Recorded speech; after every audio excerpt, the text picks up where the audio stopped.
Okay. All right. Welcome, everyone. Thank you for joining us for our first webinar on the missing and murdered Indigenous women and girls. As you all know, we're getting really creative with how we're connecting and sharing information with one another. So hopefully everyone can hear me okay. I see nodding heads. It's really good to see you virtually. Thank you so much for being here.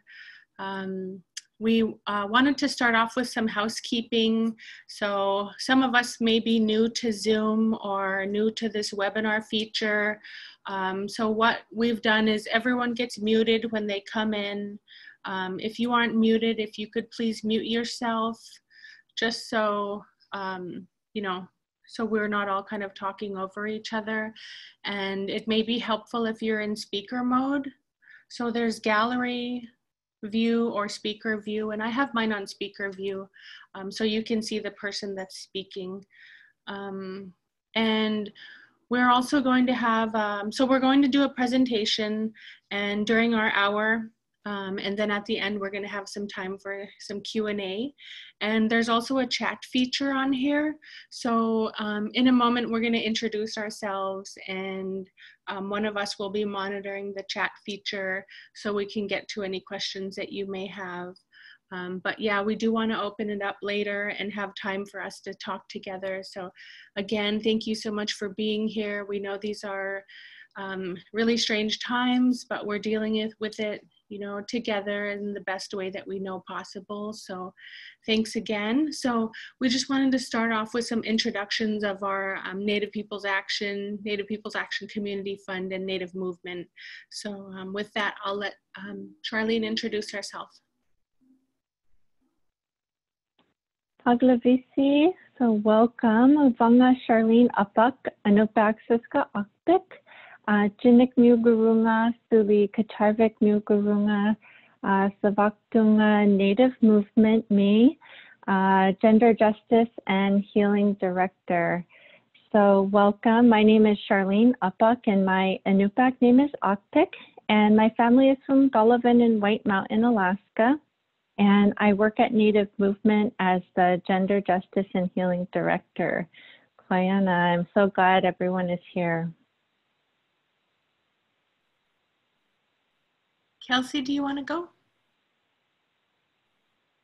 Waka, Huinga, Jugatunga, Mamtrisarmiunga, Dawam, Anchorage, Witalachta, Jalilachta, Huanichbak, Native Peoples Action, Jali Native Peoples Action Community Fund Dami, Goyana, Damachchi, Dailuchi Unomak. Hi everyone, my name is Kelsey Jugan Wallace. I'm originally from Bethel, but I currently live and work here in Anchorage.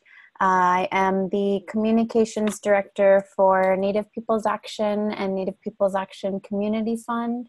And I come to this space as a Yupik woman and a mama to my two babies, and just a community member. Happy to be here today. So thanks everyone for joining in today. I'm also going to be monitoring the chat feature on the side. So if you have questions as we're talking, or as Rochelle and Charlene are talking, if you have questions, just insert them into the chat section and then I can send them off to Charlene and Rochelle as we go through. So, Koyana. Koyana, Kelsey. Shojit Rochelle Adams Oji, Guchajet at Sendu Dink Evat, Juk Anchorage which Shiki Naya Mea Kosots Asadahan Gavoji, which in Isi Native Peoples Action Community Fund and Jitchugutritigos in Indigenous Engagement Coordinator Isi. So hi everyone. I'm so happy to see all of you. It's really nice to see your smiling faces. My name is Rochelle Adams. I was raised in the villages of Fort Yukon and Beaver, and I live here in Anchorage now. I'm the mother to Amea Koso and Sedahan. and I'm the Indigenous Engagement Coordinator for Native Peoples Action Community Fund. And so thanks again for all of you for being here. So now we're going to start our presentation, and we have some slides that we're going to go through, and then again, like we mentioned, we're going to have some Q&A time too. So we'll turn that on.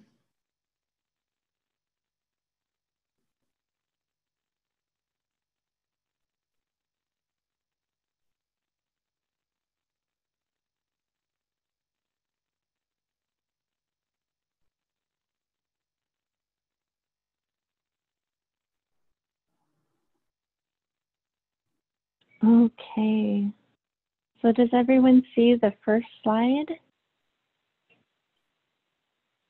Thumbs up. Yeah. Should just be a title slide. Okay. All right, Quiana. So we'll go back. There we go, sorry. All right, so thanks again for virtually being here. We really hope that you're all doing well and practicing social distancing and staying healthy with your family. We want to take a moment just to before we begin, to ground ourselves and to center ourselves. Some of us do that through smudging. Some of us do that through prayer, you know, or some deep breaths. So if we can all just take a moment, take a deep breath together. And to acknowledge everything in our loved ones and the current state of the world. We know that it's scary times, but we have each other and we have our land. And let's always remember, you know, to honor the lands, the homelands that we're from, and to give thanks, and to remember the traditional stewards of our homelands, and to say Masicho, Quiana, Gaasakung, Hawa, you know, in all our languages, and to give thanks to our ancestral homeland because it has always been here for us and it always will be. And so masit to the land for the medicine and the life that it brings to us. So the next slide. We do realize that at this time we're facing many challenges and adversities, and we want to be mindful to be gentle, especially when talking about our missing and murdered Indigenous women and girls. And if you're feeling like you need to talk more or this information that we're sharing, there will be the discussion afterwards, and you can always contact us at Native Peoples Action and Native Movement with anything related to this issue. The missing and murdered Indigenous women and girls crisis is not an easy subject. So it's very important that our communities are able to uplift one another and to be there to heal with each other. So we do this work with love, and it's through this work and our togetherness, even virtually, here in this space together, that we heal with one another. And we acknowledge that many of you on this Zoom webinar may already know about this crisis, and some of you have a loved one that has gone missing or know of someone that has been missing or have been murdered. So I want to take a moment now to hold our loved ones in our hearts. So let's just take a few moments and think of them and move forward with them in our hearts.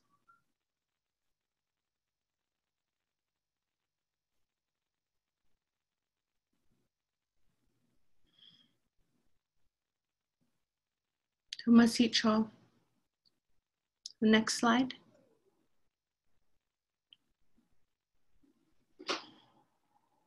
So, Akpik speaking here. Rochelle and I are going to kind of go back and forth and to cover the PowerPoint. So, as Rochelle said, we know that everyone has been impacted by missing, murdered Indigenous women and girls. And so I'll give a high-level overview of some of the information that is known. So some of the data and the numbers that is known, but again, like emphasizing that the numbers might feel a little distant, but we know that our women are in our hearts, and we aren't forgetting that as we go through the numbers. And we also want to emphasize that this is only what is known. Again, a lot of this crisis is that there's so much information not known yet. So just keeping that in mind as we go through the next couple of slides on data. So understanding the problem, it's a very complex problem. And some of the high points of it is that we lack protections as Indigenous women. And because of many complex reasons of lacking protection in different spaces, Native women can face violence up to 10 times higher than the national average of non-Native people. There's also complex issues around missing data, which we'll go into on the next couple of slides. And I gotta move, you guys are taking some of my slides. And then missing in media. And so the coverage of Indigenous women who are missing or murdered are often, again, missing in media and not visible in that capacity as well. So there's a lot of information on these slides, a lot of details, but I'm going to kind of give the high points. And we can revisit any of them with you all later. So some of the work that has been done was from in November of 2018, the Urban Indian Health Institute did one of the first studies ever in the United States to try to look at and better understand what we're really dealing with in research and data. And so what they found missing cases that weren't being tracked in law enforcement or other spaces. And some of the numbers there are on the right. And then knowing that the reason that we need accurate data is to advocate and to reflect what we're facing in order to get change, right? So using data as a tool.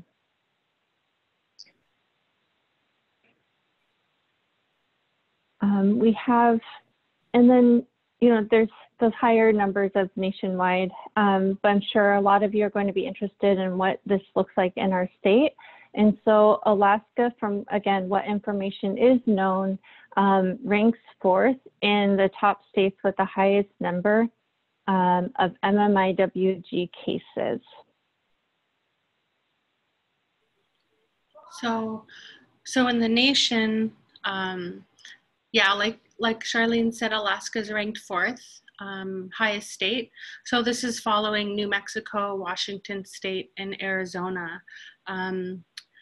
And like she said, these numbers are created from the data that we do have. Next slide, please.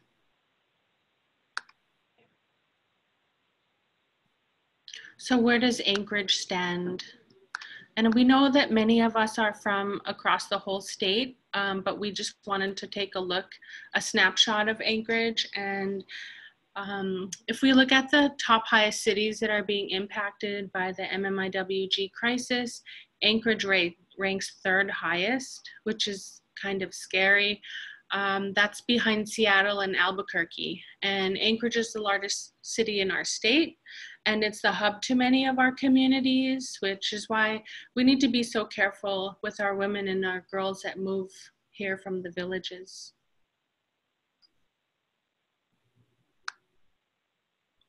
Next slide.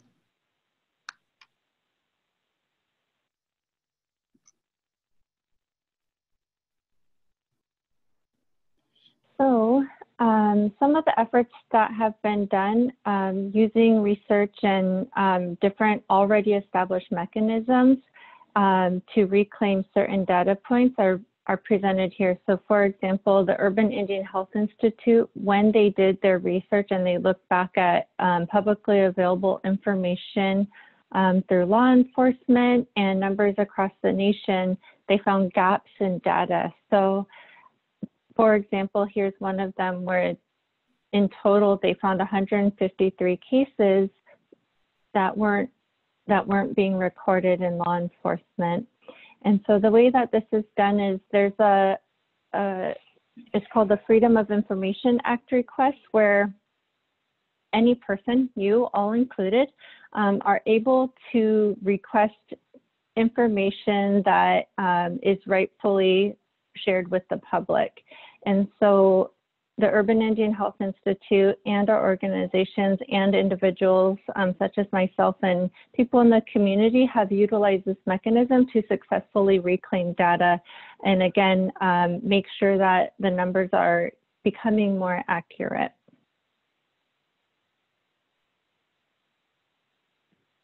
So the work that we do has really been healing centered and community based. And so one way that we bring our community together is through these events. And what we've done so far are holding events such as reading of names to those that we have lost. And if any of you were there, that was a really powerful healing moment. We've done things such as healing through the arts, and it's really good to be immersed in our culture and our traditional knowledge and to pull from that and to heal from that. And we've done healing circles where we come together and share our own experiences and connect with one another. And another thing that we've done twice so far is the heartbeat of the drum ceremony.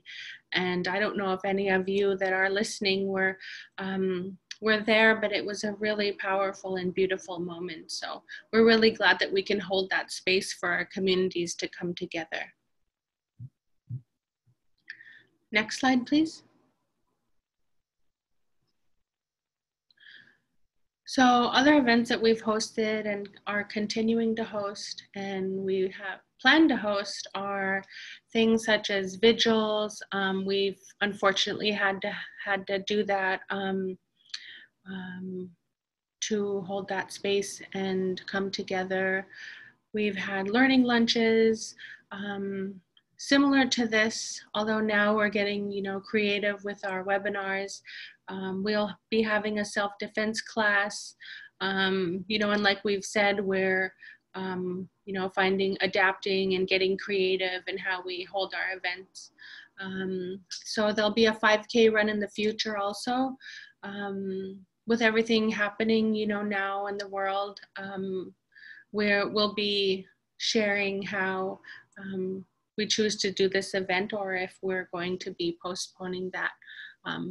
But for now, you can look on our website and to learn more about, these events, how you can participate, and also our Indigenous Women's Gathering.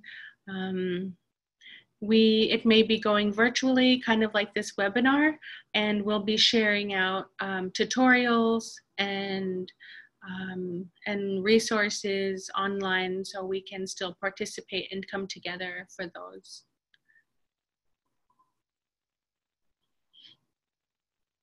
Next slide.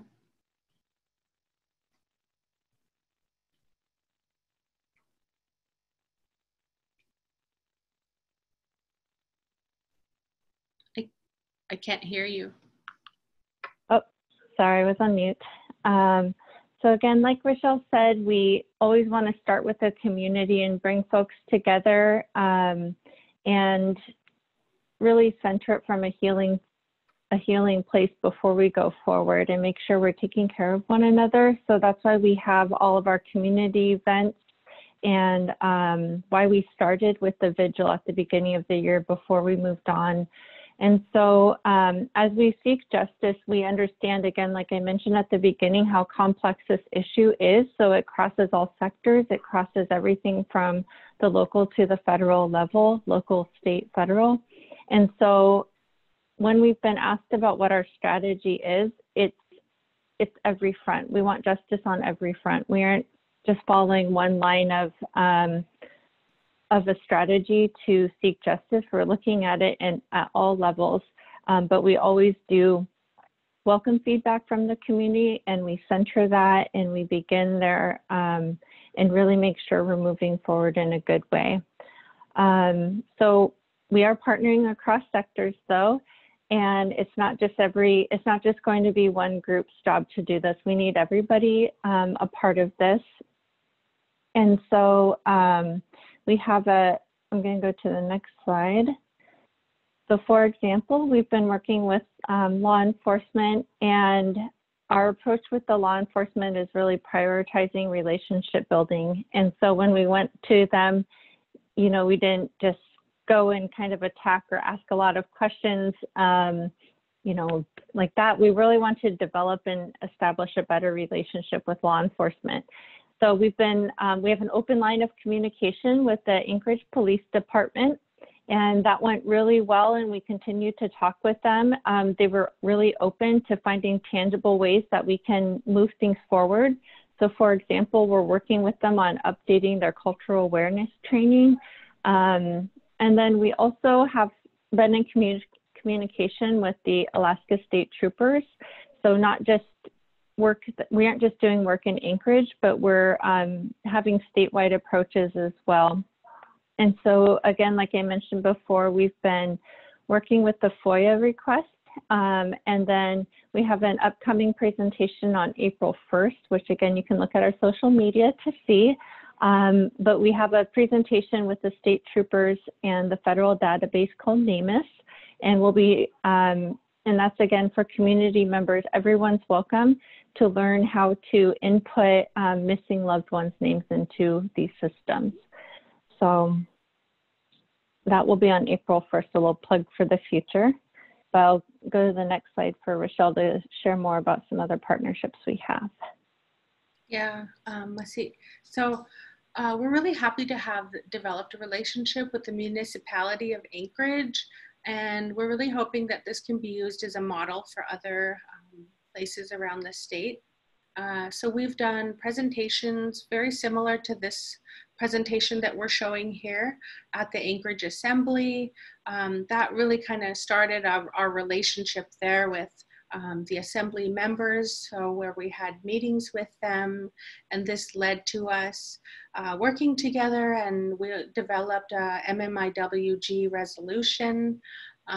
We've also met with Mayor Ethan Berkowitz, and we talked about how we can make our city a safer place for all. So it's really great that, you know, we do have this open lines of communication with them, and it's through this work that we're able to, you know, really uplift and make sure that our voices are being heard at all levels. So we really hope that, you know, other people can use this around the state, this model. So thank you. Next slide. Yeah, so again, reiterating, and you hopefully you guys are all seeing the many different strategies and approaches that we're taking. So some of the other ones that we've been working on is legislation. The executive director of Native Peoples Action, Kendra, couldn't be here today, but she really bottom lined some legislation pieces. Also, there was, maybe you saw it on Facebook, there was an Ashley Johnson Bar Day that was passed, and that was recognized and done on March 12th. And then there are also some House bills put in, one specifically for missing murdered Indigenous women in Alaska. There's also Savannah's Act. The Savannah's Act was introduced to Congress, and then our organizations, of course, have sent multiple and many letters to the governor. We did a joint letter for the House and Senate Finance Committees advocating for funds in very specific places to help address missing murdered Indigenous women and girls. We also met with, and so those are some statewide ones, things that affect every community that we're advocating for, right? We also met with the Alaska Attorney General's office from the Department of Law, and they had come to our first Lunch and Learn and were really open and willing to partner, and we're so thankful for them. And so some of the things that we've been working with them on are looking at the sectors where human trafficking intersects with missing murdered Indigenous women, and how can we write into law, into legislation. They had a House bill as well to help mitigate missing murdered Indigenous women at that cross section. We're also in conversation with them, and we're seeking a statewide definition of consent. That's something we heard directly from the communities. That's been a barrier when cases have come up. And so again, we have many different pieces moving, but these are some of the ones that we have and some of the asks that we have in these spaces.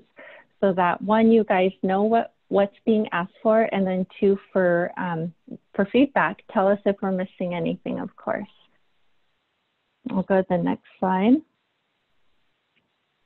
Yeah, so it's really important that we tell our own story, and the Missing and Murdered Indigenous Women and Girls Crisis is about our Indigenous people. And so it's imperative that we are the ones that control this narrative, and we're the ones that are telling our own stories and making these connections ourselves. And through that, through this work, through making these connections, you know, with the municipality, with the, you know, legislatures, through all of this, is that we're doing healing work, and we're creating social change within our communities while we're simultaneously uplifting our people and our voices. So using media and media coverage and making sure that it's done in a good way is really important. And so,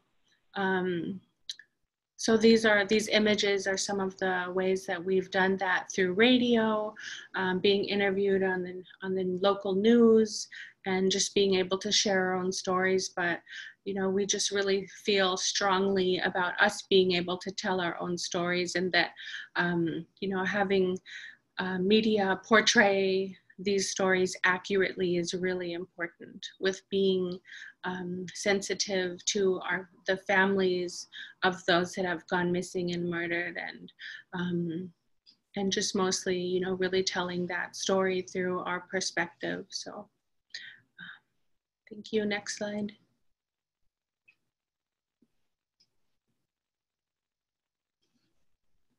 So again, just kind of a broad recap, and we can go back to any of the slides if you guys wanted to relook at the numbers or some of those details, or we can share information with you. But our strategy is very multifaceted because we're seeking justice on every front. We have, and then some of the specifics, like, so we've asked law enforcement to work with other agencies and to have more communication across organizations, including tribes and nonprofits. We've asked for specifics about the way that data is recorded. So how are things being put into the systems? What questions are being asked at the moment of cases and information being collected?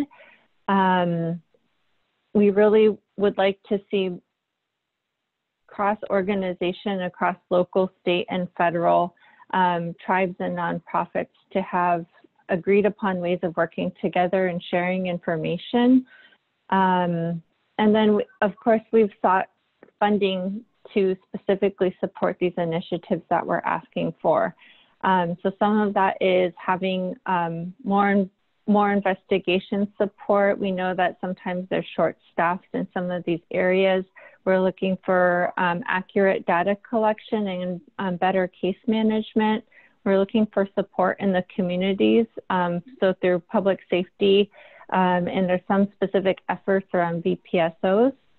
And then again, looking at really tight data procedures about the ways that things are being input, the ways that reports are being made. We've looked at some of so for example, when some cases are taken, we look at what questions are being asked around race and ethnicity, and then start to say, okay, why is it being asked that way? Or what happens if this happens? Then how does it get recorded? Because when we look at the information that's being output, there's definitely gaps happening. So we're kind of backtracking those and asking the questions that'll get us to ways that we can create change. So this is only just a little bit like the tip of the iceberg of some of the strategy and some of the model that we're taking. And there's also certainly, I'm sure that lots of people who are on this call have lots of other ideas or are working on many pieces. But this is just a small part.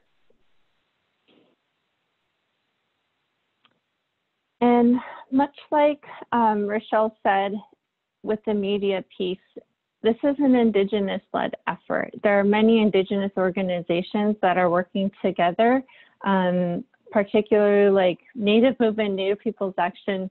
We work together so closely. We kind of joke, like when we introduce ourselves, sometimes we introduce ourselves with the other organization. But this is an Indigenous-led effort, and we're working together for change. We aren't waiting anymore for governments or for, you know, to take the lead or to do what they're supposed to have already been doing. We aren't standing by and doing that anymore. We also really value that everybody wants to be a part of the solution. We get asked all the time, how can I help? And that's really critical because we need everybody on this front, and everybody has a skill and a talent that they bring to the table that can help on this effort. We really seek good allyships. So being an Indigenous-led effort means that there's a lot of non-Native folks who, again, want to help and step in. And that's really awesome. And we really encourage that. We just really make sure, though, that we're following the Indigenous groups that are leading this and making sure that cultural rigor and cultural protocol is being adhered to for something that's so sensitive and, you know, dear to our hearts. We're really trying to make sure it's being moved forward in a good way and by Indigenous people. So, yeah, like Charlene was saying, it really takes all of us and all of us working in our communities and building these relationships with local, state, federal, our tribes, our nonprofits. Everyone in our community is important. We all have these different strengths and we all have these different resources. And it's important that, you know, all of us come together and use our diverse communities, you know, and to have that understanding that we're all equally important in this work, and we do this work for all of our people.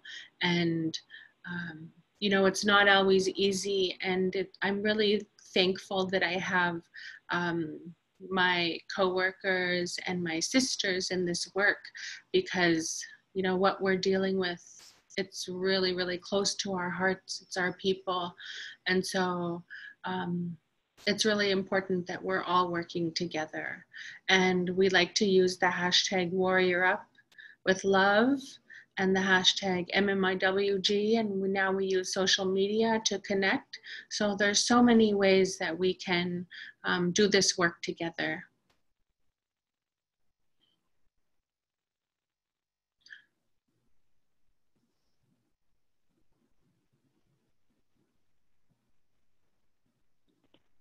I think you're muted. So Okay, you're good. Okay, so we just, thank you. So we thank everyone for joining us and being, you know, we're an adaptable people. And even, so originally we were going to do this as an actual gathering and feed people because we love to come together in that way. Yes, you can have an orange. So we'd love to bring people together, but we're so glad that we're able to still come together in this way. And we're thankful for the medium of a webinar because it is important to us to have statewide reach.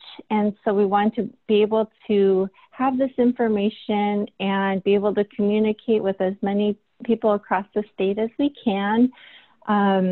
So again, we just wanted to share out what we're doing. We also want to take feedback about things that we're doing. And then any of these initiatives that you see might be able to be applied in your community. Yes, please do it. Host Indigenous Women's Gatherings. Start talking to your municipality or your tribe. And we just want to support that and share what we're doing and offer it to be adapted to your needs and your community as well. So, and again, like we know it's a hard time. People are going through a lot of change, and so this is just really important, and we want to assure you that we're still working on this front, and that we aren't dropping the work, even though it's been a little crazy. But yeah, we thank everyone for the time, and we want to make sure there's lots of time for discussion. So Rochelle, did you have any other comments before we kind of start answering questions? Yeah, I just wanted to say Masik Cho to everyone for being with us here today. And again, we are being creative and finding, solutions. As Charlene said, we're adaptable and resilient, and we're strong and definitely stronger together. So thanks to all of you. And like we've mentioned before, you can join us on social media. Our link is here for our Facebook page, and we're on Instagram. We have websites. I know a lot of us are sitting at home on our computers and looking for, new ways to connect. So we have that there established. And so now we just want to take this time and open it up for some Q&A. So if you have a question, you can go ahead and take yourself off mute. And yes, but also, remember to be mindful and stay connected with one another, and to know that we're going to get through this together. So thanks.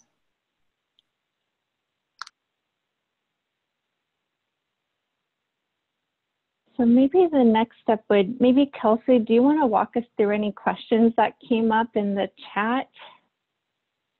I wasn't able to read them as I was doing the presenting. I answered some of them directly, but Jennifer Pierce just asked, what are some changes APD states that they were willing to change for reports? Yay, you said the name was Jennifer? Yeah. Okay. Hey, Jennifer, thank you for your question. So on our team, I'm the one that's kind of mining data, and I literally have like 8 pages of notes from all of the questions I asked APD about data.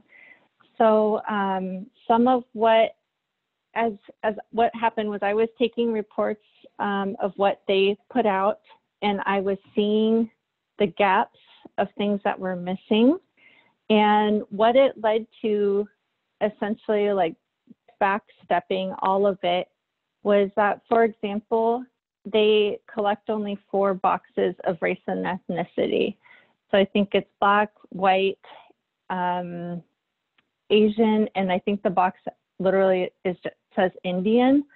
And so I said, what can be done about that? Because that's not capturing, one, it's not capturing everybody. We all know we don't all fit into 4 boxes. And 2, I said, what happens if there's an unknown, or why would unknown be used in certain cases? And so the reason that, as we talked with them, that they're limited, so they were said, oh, okay, well, let's update the forms. But what happens is that the forms and many systems are based off of the census way of collecting information. So a lot of systems that capture information, such as law enforcement, are based on the way that the US Census captures and asks for information. And so theirs is really outdated. So taking that information, we asked, how can we advocate for funds to get your guys' system updated? So their system was described as archaic, so very old, and that was being reflected in the data. So one of those conversation pieces is with them is getting the police department system updated. And one of the good things about that is with the census, this one that's going on right now, is it's going to kick in actually across the nation that other systems need to be updated, because otherwise, if they don't have the same collection of information, they don't communicate and talk to each other. So then they won't be able to input local data into federal systems, for example. So I hope I answered your question enough, but they are willing, and the chief of police in Anchorage, Justin Dahl, is pretty nerdy about data, and he's happy to have those conversations. And so we've been talking about things like that. But right now, the biggest pressing need for them is a system update.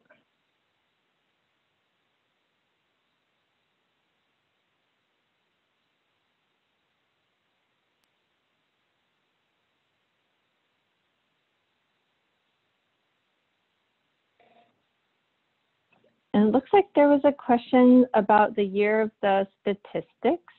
So I'm going to go back to the slide. And so some of the information for the statistics, going back. So for example, on the statistics page, some of the information was from a report that's a little dated from 2013. So for example, where the perpetrator of murders for Alaska Native American Indian women were generally non-Native people and were generally not domestic violence. Some of those were from 2013, but then the other data, such as the ones from Urban Indian Health Institute and the Alaska specific data, was from November 2018 from the Urban Indian Health Institute report.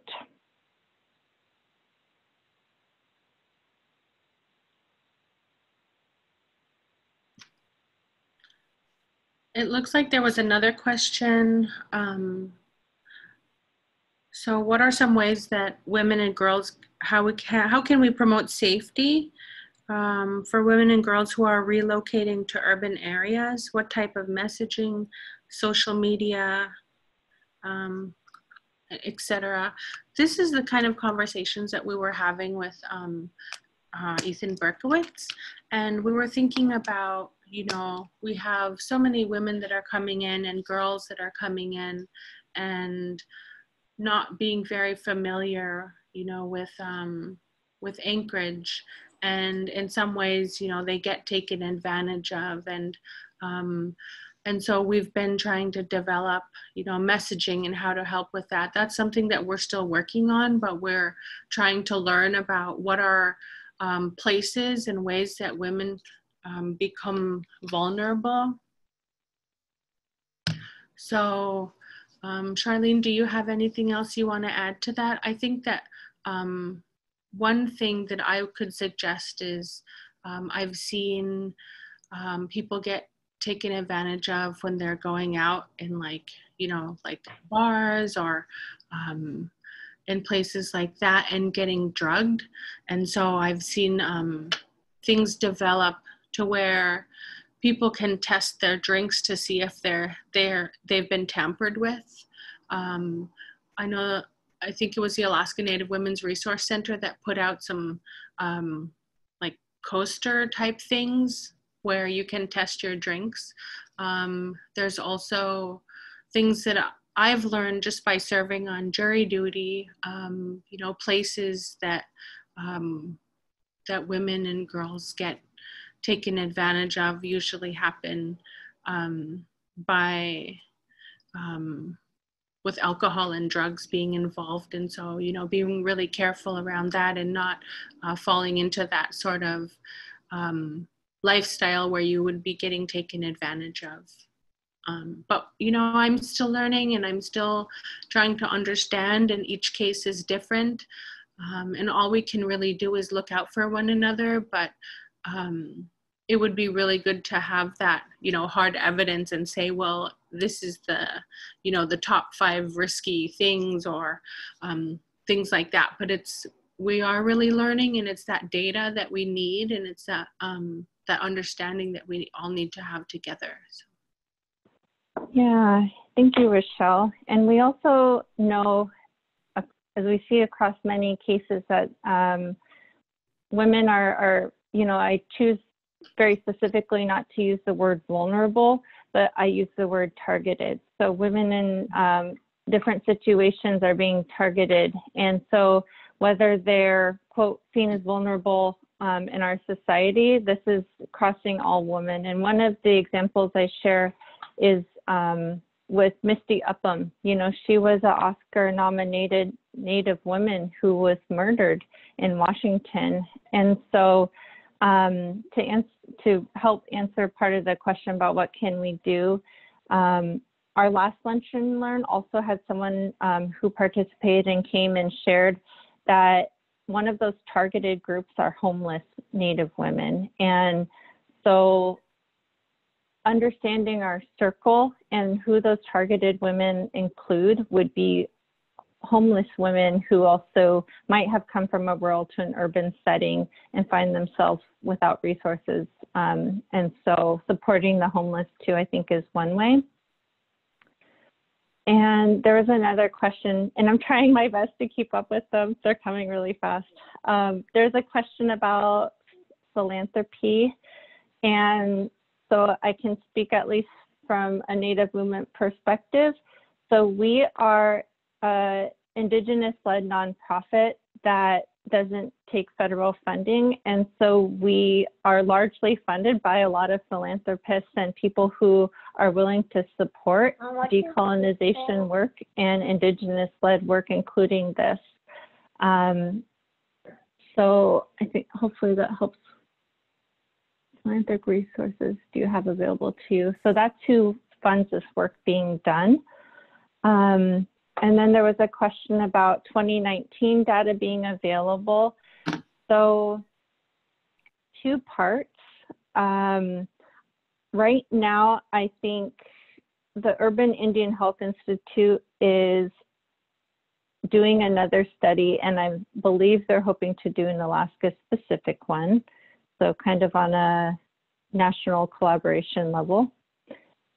My second part to the answer to that is if you have names of loved ones that you would like to share with us, our teams have been tracking, and at our vigils and community events, we've been collecting names that people are willing to share. And one of the reasons that's essential to our work is that sometimes the data from law enforcement and from the state troopers, for example, isn't digitized. So again, going back to the APD example, their data hasn't been digitized anywhere. It's only been digitized from 2013 on and nothing further. So again, that's part of the reason we're missing data. And so when we have families and people who come forward with names, that's information that isn't going to be found in any reports because the lack of digitized data.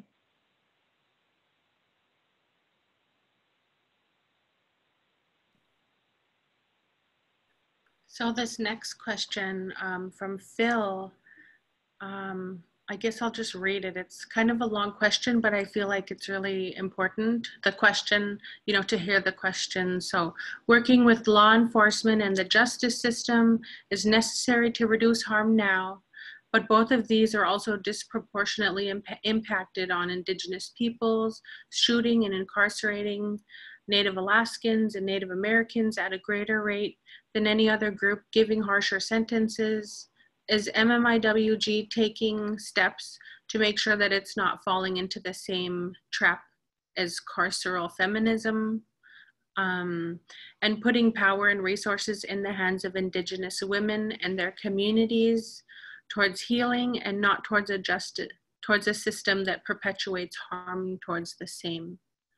And so, you know, that's really something that we think about, and we're very mindful of how we do this work and how we do it together, you know, and protect each other. But also we do understand, you know, that there is a gap, like Charlene mentioned. We try to look for the gaps in our justice system and in our societal systems, and where, you know, we really need to bridge those gaps, and especially with law enforcement. And that's why it's so important that, you know, we build these relationships, like with Chief Officer Dahl. It's really cool that we can have this friendship with him and talk to him, and sit and talk to him and his staff the way that we do, and really try to find solutions together.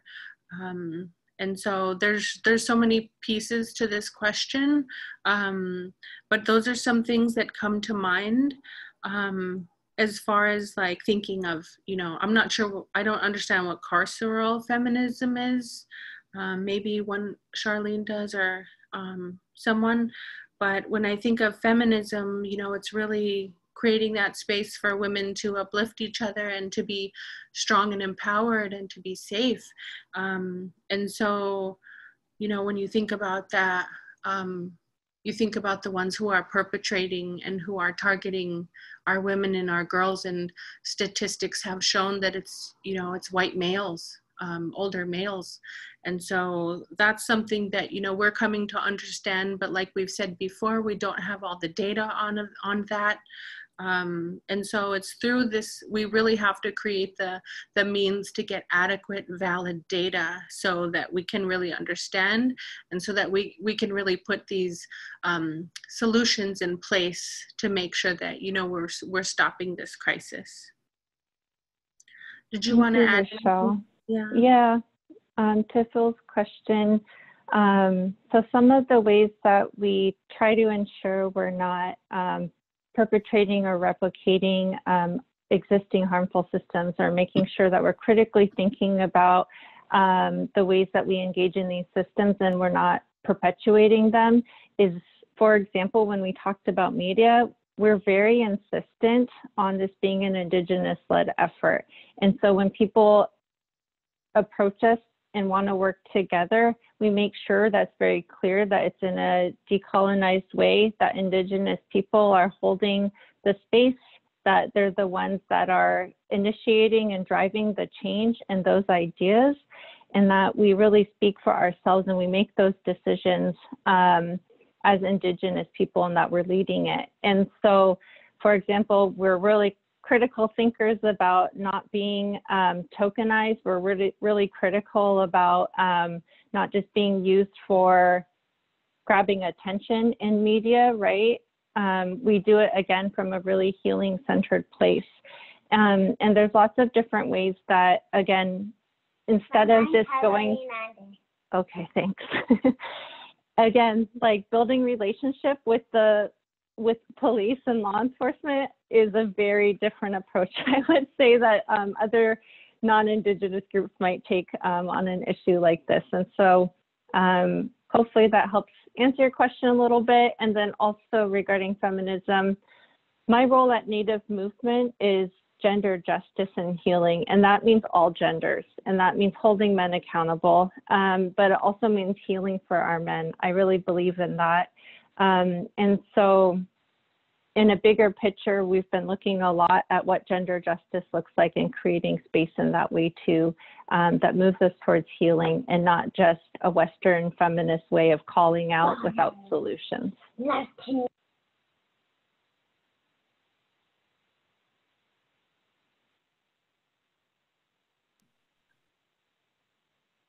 I've got a question.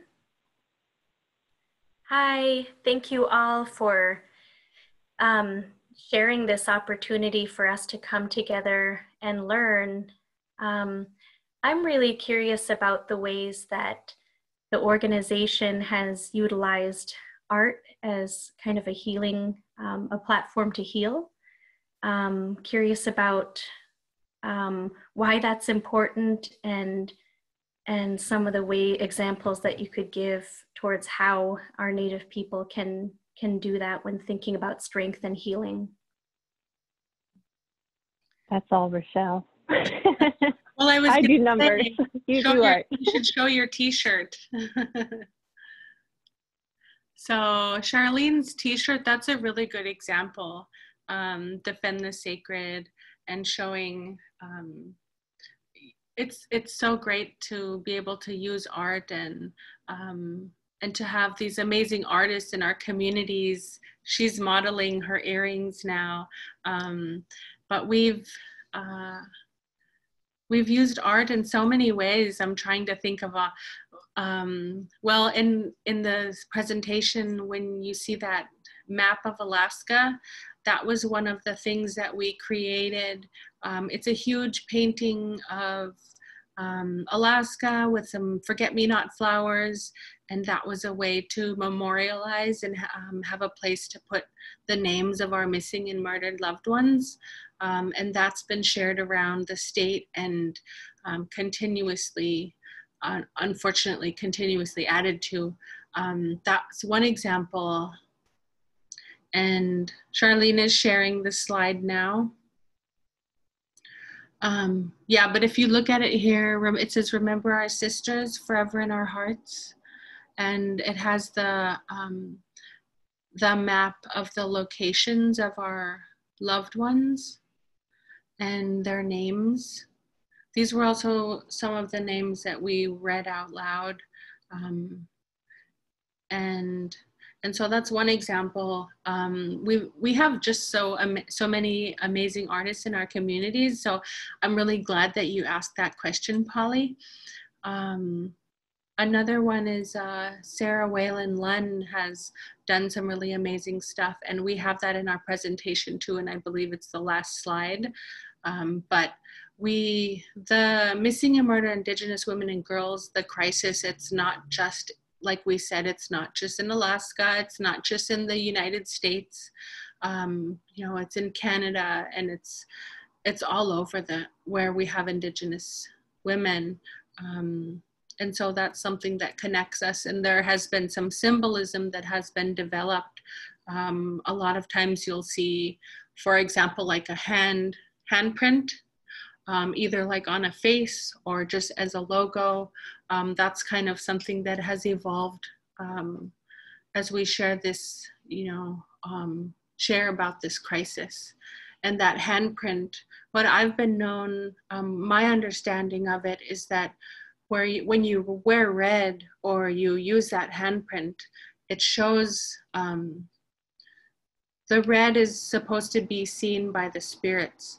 And so that's how we communicate or show our loved ones that we're still thinking of them.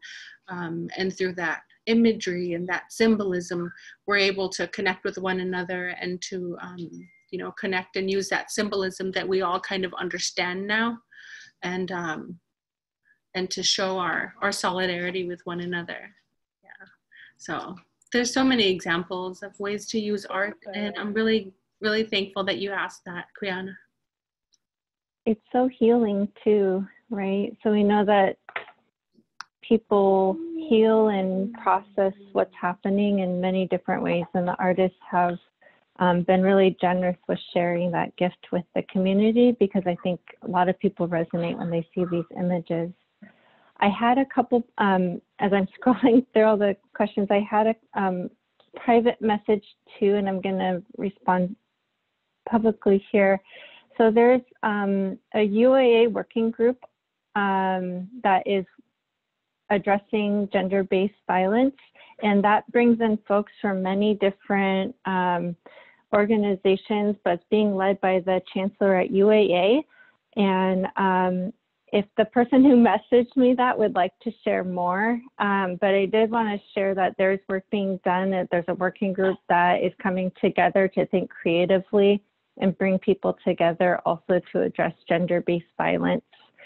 And again, the slide at the end where we shared some of the organizations that are doing things, we work with the Alaska Native Women's Resource Center. They have a monthly call that anyone in the community can join in on.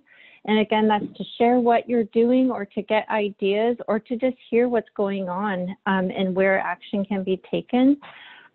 We work with also ANDVSA. And so just recognizing there's so many people doing this work. And so I wanted to share that. Oh, Charlene, if I may, I'm Nelta Edwards. I'm faculty. Hi.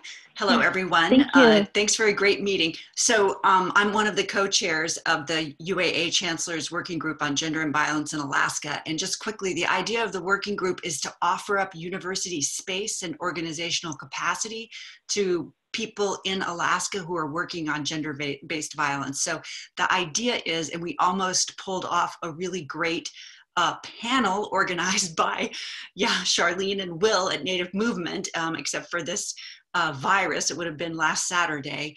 But the idea is everybody's doing great work out in the community, and we're offering up the university, well, we were before the coronavirus, as a space where people could come together and talk about all the great work that they're doing and, hopefully cross some bridges, as Charlene was talking about. And so, when we get through this period, what we're hoping down the line is maybe we could even organize all the groups working in Alaska because, you know, violence against women isn't only a Native Alaskan issue. There's lots of violence against women in Alaska among lots of groups. We could organize a conference, a 2 or 3 day conference, and we could hold it on campus. Yeah, thank you, Nelta. And to expand what that, just to share what the plans for that panel look like, just because it will answer a question that I received here, was in the gender justice work and the framework that Native movement works within it is an Indigenous feminist framework that acknowledges all genders. So trans feminine, non-binary, two-spirit folks.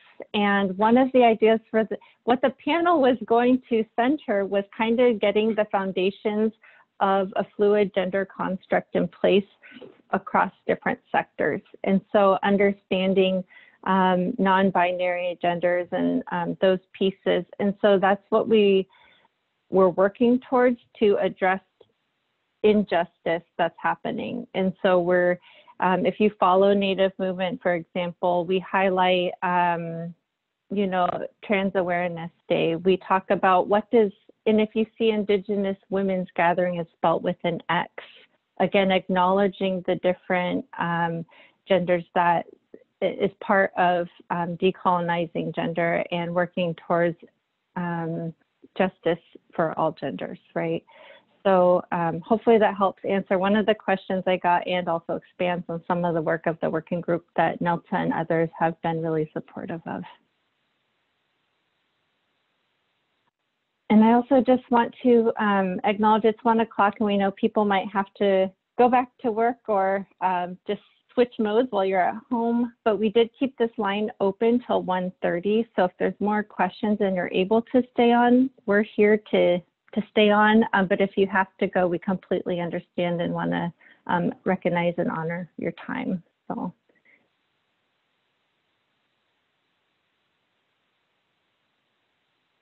Yeah, and again, thank you to everyone, Masi Cho, to everyone that has joined us. It's good to see your smiling faces and to see your names on the screen. So I appreciate you being here and you know, let's continue to do this work. Let's reach out with one another.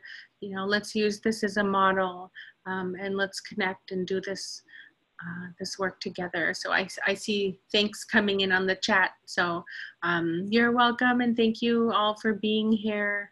And we're really glad that we can share some of the things that we've been doing. So, Masi.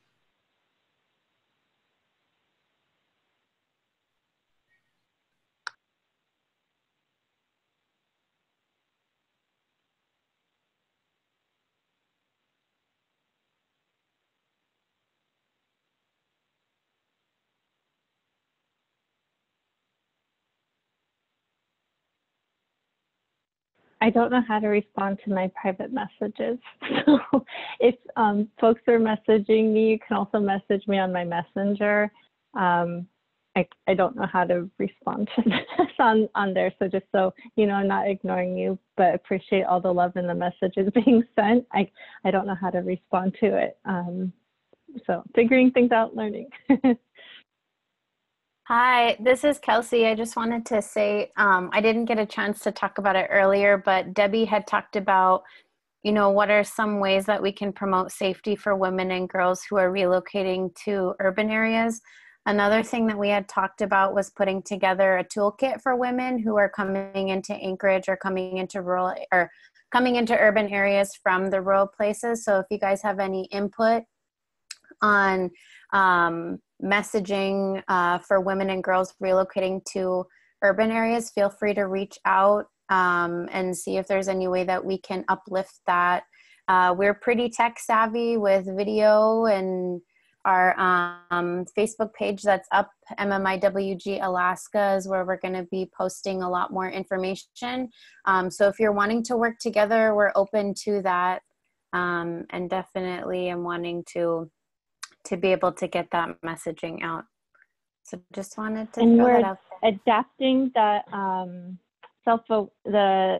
awareness and self-defense training. So that's a free seminar that we had been organizing, and Kelsey had really been doing a lot of hard work on, but we're still trying to figure out how we can adapt that overline and still offer the same things we were. So that's just another piece of trying to address that too.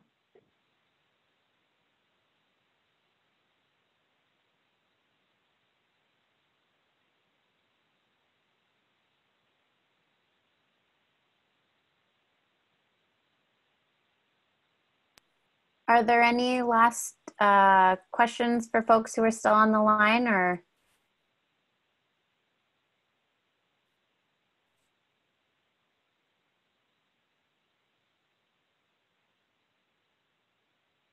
Thank you for what's being shared in the chat too.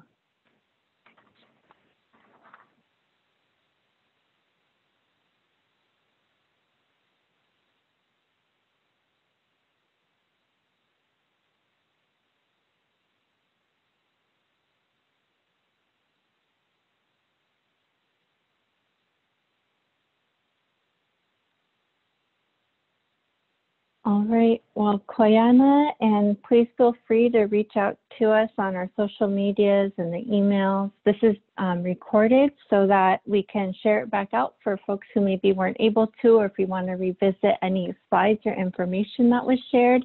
And we'll stop the recording and just Koyana everyone for joining us, and take care. Thank you, everyone.